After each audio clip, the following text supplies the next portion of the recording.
Sans doute il est trop tard pour parler encore d'elle, et qu'il n'est plus 15 jours sont passés.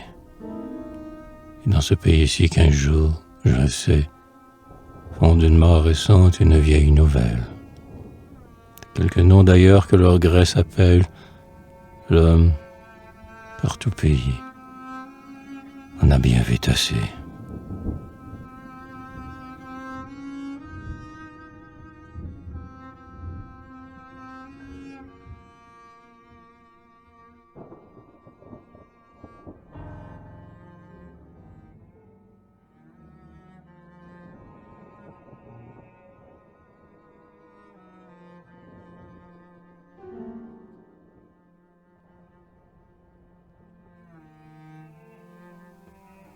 Ô Maria Félicia, le peintre, le poète laisse, en expirant, d'immortels héritiers. Jamais l'affreuse nuit ne les prend tout entiers. À défaut d'action, leur grande âme inquiète, à la mort et du temps entreprend la conquête. Et, frappé dans la lutte, il tombe en guerrier.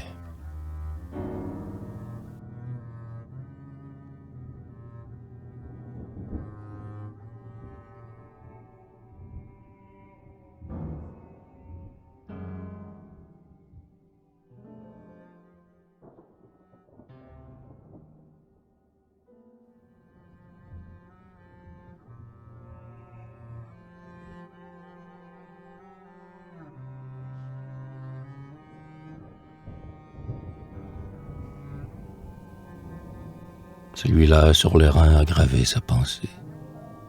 Dans un rythme d'or et l'autre l'a cadencé. Du moment qu'on l'écoute, on lui devient ami. Sur sa toile, en mourant, Raphaël l'a laissé.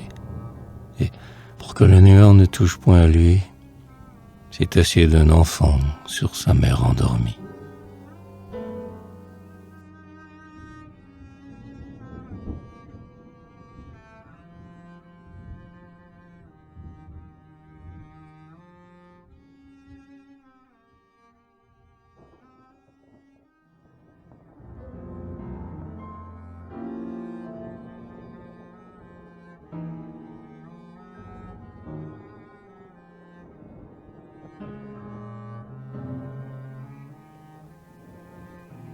Comme dans une lampe, une flamme fidèle.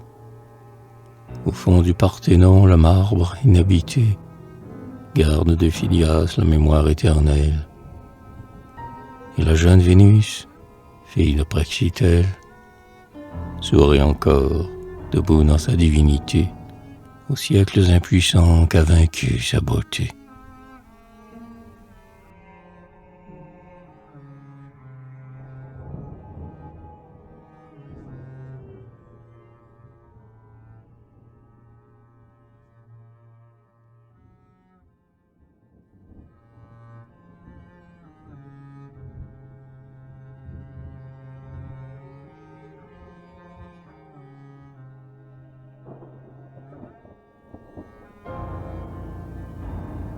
Recevant d'âge en âge une nouvelle vie.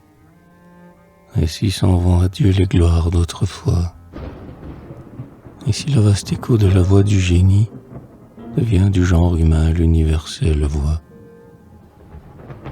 Et de toi, martyrière, de toi, pauvre Marie, au fond d'une chapelle il nous reste une croix.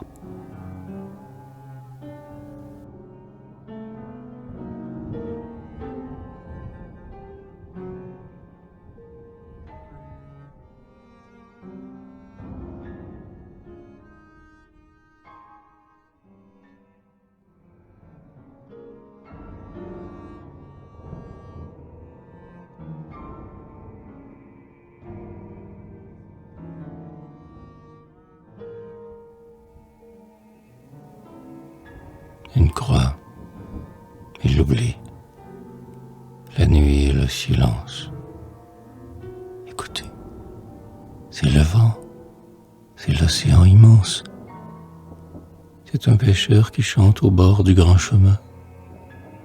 Et de tant de beauté, de gloire et d'espérance, ce temps d'accords si doux d'un instrument divin. Pas un faible soupir, pas un écho lointain.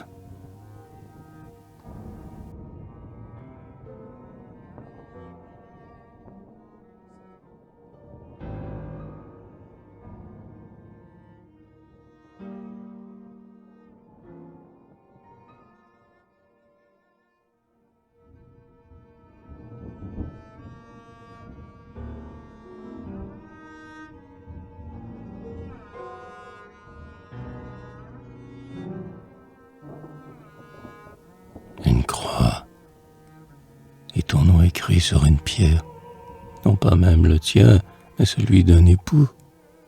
Voilà ce qu'après toi tu laisses sur la terre. Et ceux qui t'iront voir à ta maison dernière, n'y trouvant pas ce nom qui fut aimé de nous, nous serons pour prier ou poser les genoux.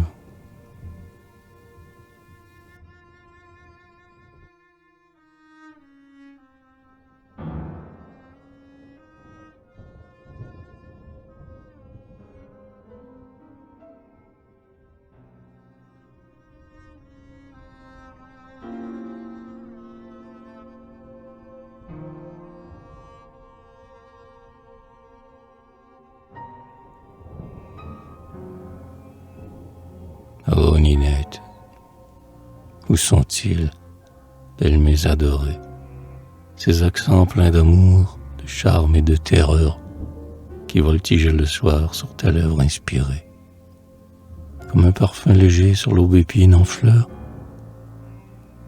Où vibre maintenant cette voix éplorée, cette harpe vivante attachée à ton cœur?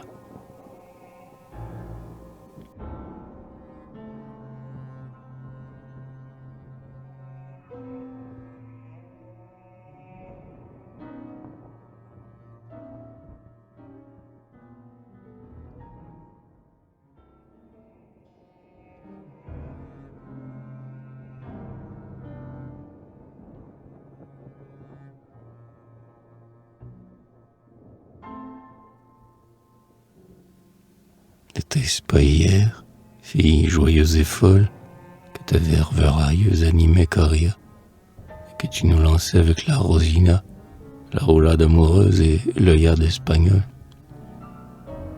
Ces pleurs sur tes bras nus quand tu chantais le saule, n'était-ce pas hier, parle de Mona?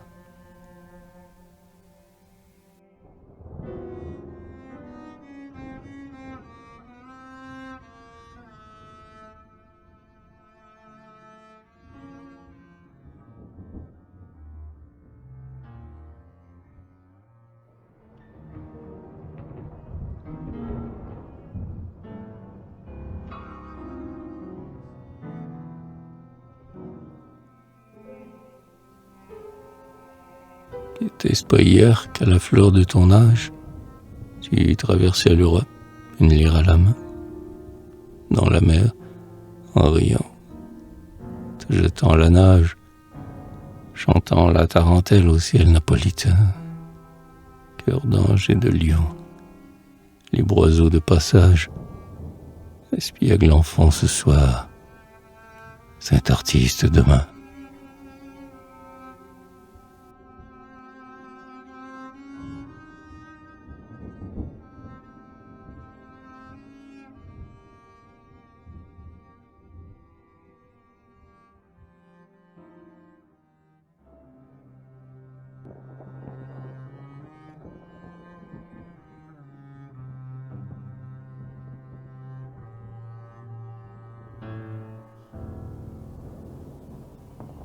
N'était-ce pas hier qu'enivré et béni, tu traînais à ton char un peuple transporté, et que Londres et Madrid, la France et l'Italie apportaient à tes pieds cet or tant convoité, cet or de foi sacrée qui payait ton génie, et qu'à tes pieds souvent on laissa ta charité?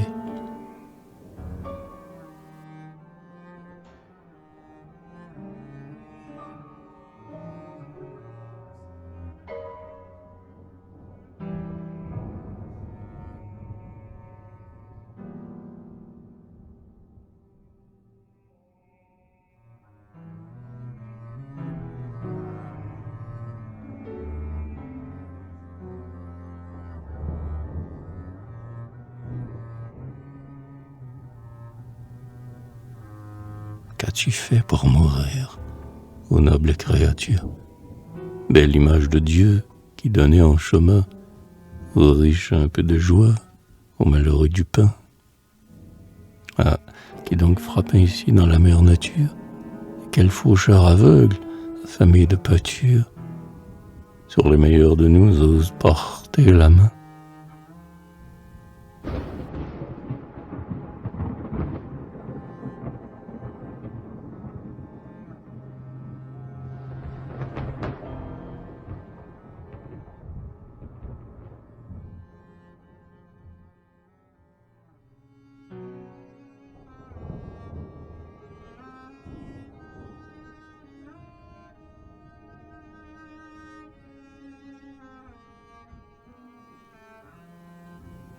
Ne suffit-il donc pas à l'ange des ténèbres qu'à peine de ce temps il n'en reste un grand nom, que Jéricho, Cuvier, Scheller, Goethe et Byron sont endormis d'hier sous les dalles funèbres, et que nous ayons vu tant d'autres morts célèbres dans l'abîme entr'ouvert suivre Napoléon?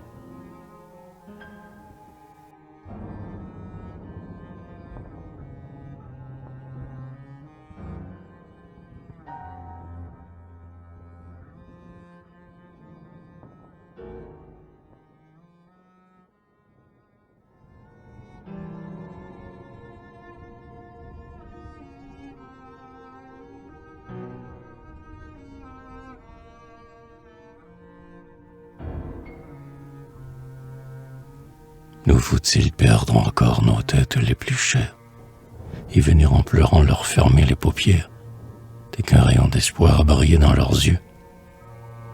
Le ciel de ces îles devient-il envieux? Ou faut-il croire, hélas, ce que disaient nos pères, que lorsqu'on meurt si jeune, on est aimé des dieux?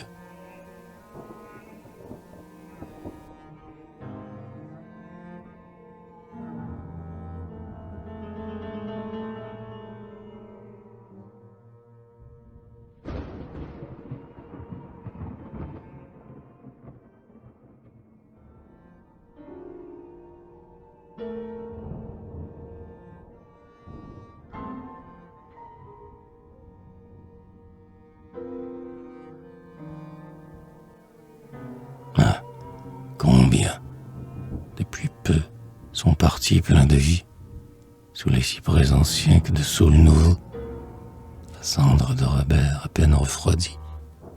Bellini tombe et meurt. Une lente agonie traîne Carrel sanglant l'éternel repos. Seul de notre siècle est pavé de tombeaux.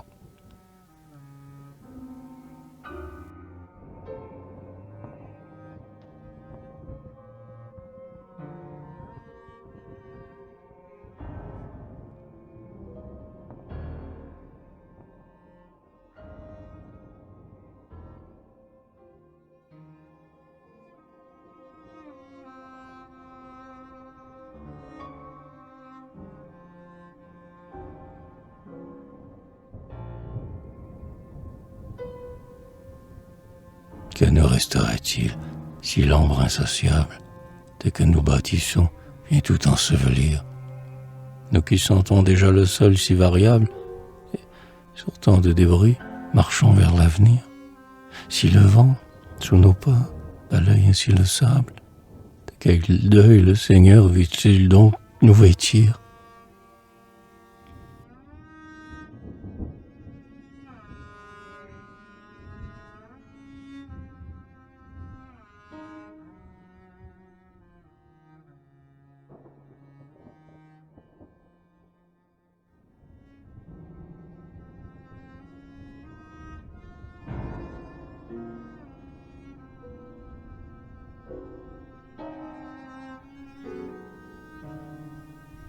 Hélas, Mariette, tu nous restais encore. Lorsque, sur le sillon, l'oiseau chante à l'aurore, le laboureur s'arrête, et, le front en sueur, aspire dans l'air pur un souffle de bonheur. Et si nous consolait ta voix fraîche et sonore, et tes chants dans les cieux emportaient la douleur.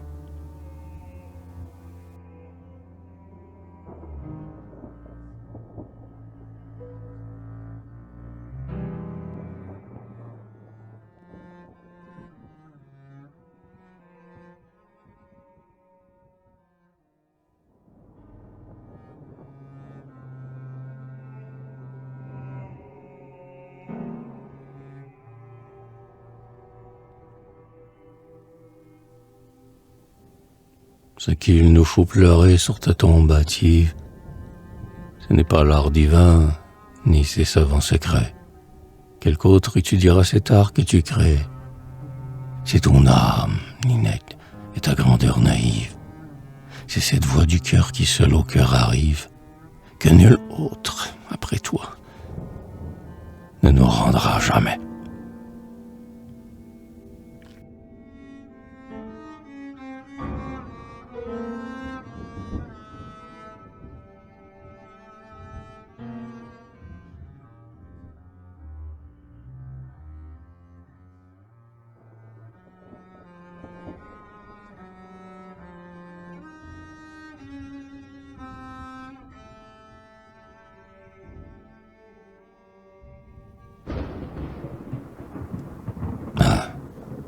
Tu vivrais encore sans cette âme indomptable.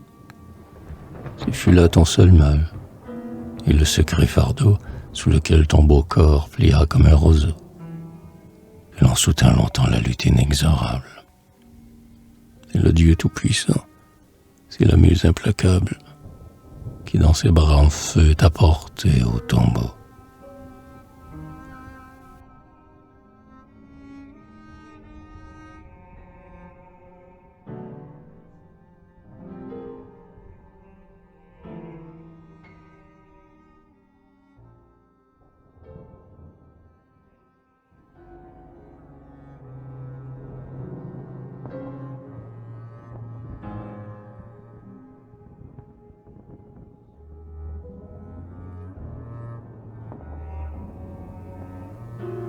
Que ne l'étouffes-tu, cette flamme brûlante, que ton sein palpitant ne pouvait contenir.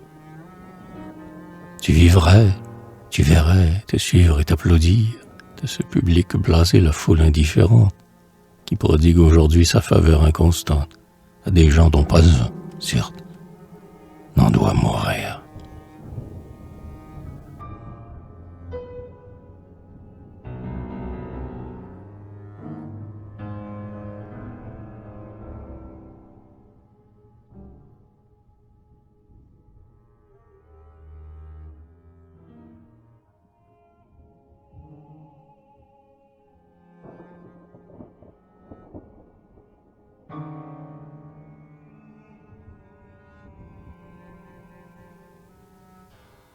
Connaissais-tu si peu l'ingratitude humaine? Quel rêve as-tu donc fait de te tuer pour eux? Quelques bouquets de fleurs te rendaient-ils si vaine pour venir nous verser de vrais pleurs sur la scène, lorsque tant d'histrions et d'artistes fameux, couronnés 1000 fois, n'en ont pas dans les yeux?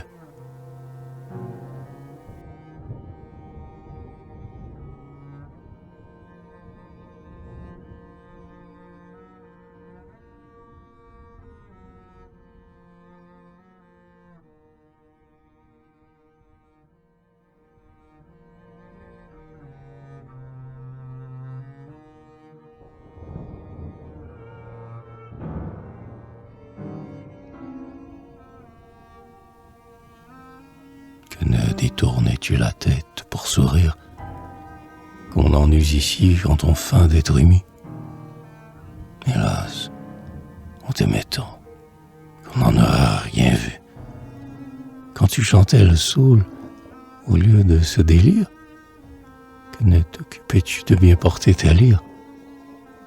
La passe ta fin ici, que ne l'imitais-tu?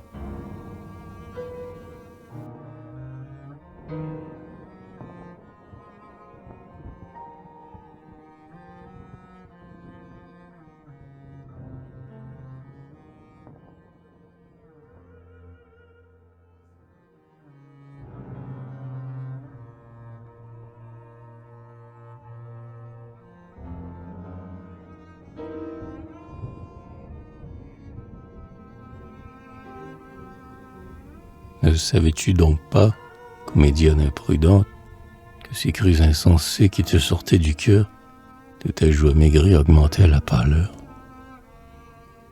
Ne savais-tu donc pas que, sur ta tempe ardente, ta main de jour en jour se posait plus tremblante, et que c'est tenter Dieu que d'aimer la douleur?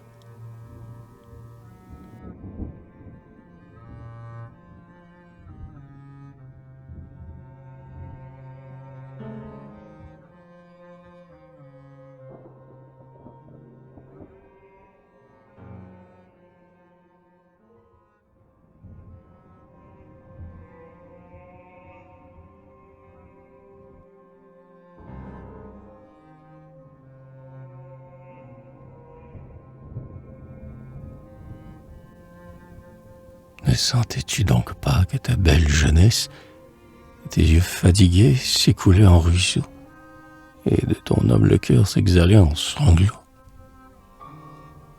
Quand de ceux qui t'aimaient tu voyais la tristesse, ne sentais-tu donc pas qu'une fatale ivresse perçait ta vie errante à ses derniers rameaux?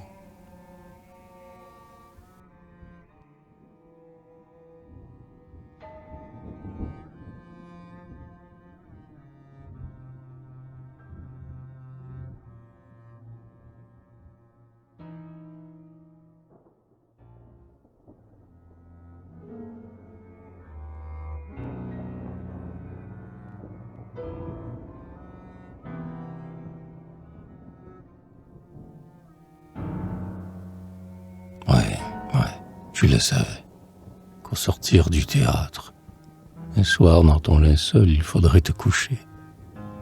Lorsqu'on te rapportait plus froide qu'à l'albâtre, lorsque le médecin de ta veine bleuâtre regardait goutte à goutte un sang noir s'épancher, tu savais quelle main venait de te toucher.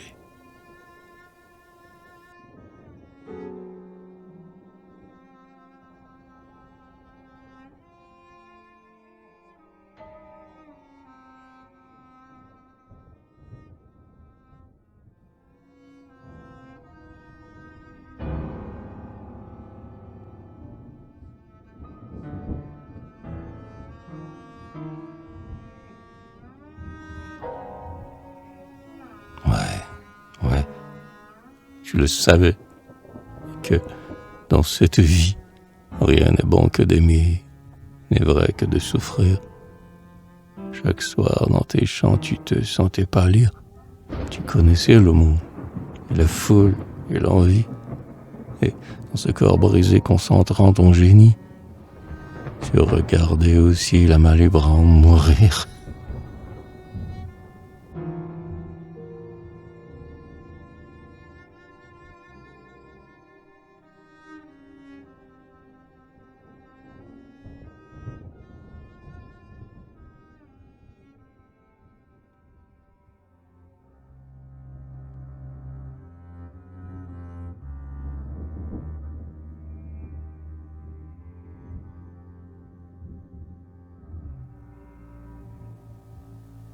Meurs donc, ta mort est douce et ta tâche est remplie. Ce que l'homme ici-bas appelle le génie, c'est le besoin d'aimer. Hors de là, tout est vain. Et puisque tôt ou tard l'amour humain s'oublie, il est d'une grande âme et d'un heureux destin d'expirer comme toi pour un amour divin.